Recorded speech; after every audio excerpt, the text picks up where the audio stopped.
The Ethiopian government carried out double drone attacks on residential area known as Dagam Amsal in the morning of September 14. On top of the year-long siege, the Ethiopian government has continued to target civilians and public infrastructures on daily basis. On yesterday's drone attack, 10 people were killed and more than a dozen others were badly wounded. Among those who died, 5 of them died immediately at the scene, while the other 5 died on their way to Aidar Hospital to receive life-saving treatment. Gabramedhin Woldemeret and Gannet Mawrat are among the injured ones. They tell us that they were at their homes when the attack was carried out.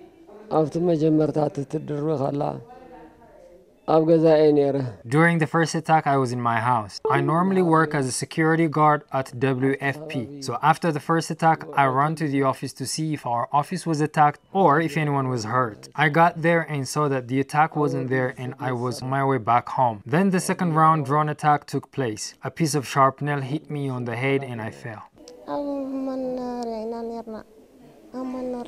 We were in our house. We heard the sound of a drone and we went out to see what was going on. While we were there, a bomb was dropped. Then people brought us here to the hospital. I was hit on my ribs, thigh and leg. The injury on my side and thigh is fine, but the one on my leg is pretty bad. Doctors at the hospital tell us that they're struggling to give proper medical treatment to survivors due to lack of medical equipment. Dr. Kibrom Gabrasillace, medical director at Aidar Referral Hospital, tells us that among yesterday's injured victims, 3 were in need of an immediate surgery, but doctors were unable to perform the procedure right away due to lack of oxygen. A total of 18 victims.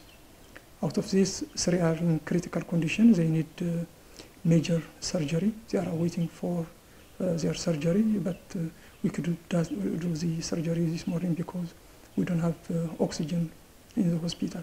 So they are in a critical condition, still in the emergency room.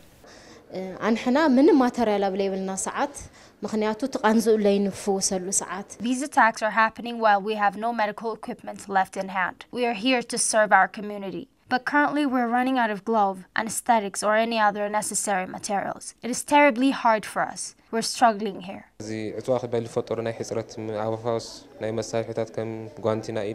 to the siege-induced lack of medical equipments, such as antibiotic, gloves, pain relievers, we have nothing to help the victims with. It's so sad. We're unable to treat even a simple wound. The recent frequent airstrikes are devastating the already collapsed health system in Tigray. The health professionals urged for the international community to help prevent unnecessary deaths and to put an end to the misery of the people. We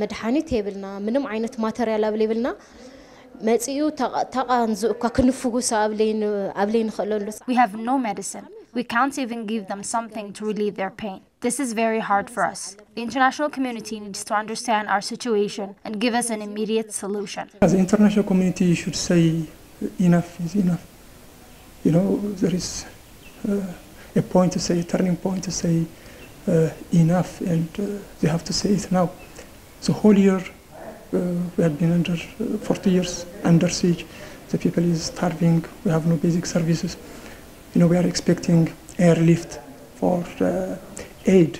We are not expecting, you know, these attacks, and if it is every morning like this, in the face of shortage of medicine, oxygen, fuel, and so on, you know, the unnecessary deaths of civilians is increasing. So the international community should stand on the right side of history and should be vocal for the innocent people of Tigray. We are under attack now and we are being attacked by 2 governments. So they should intervene and they should, you know, stop this air attack.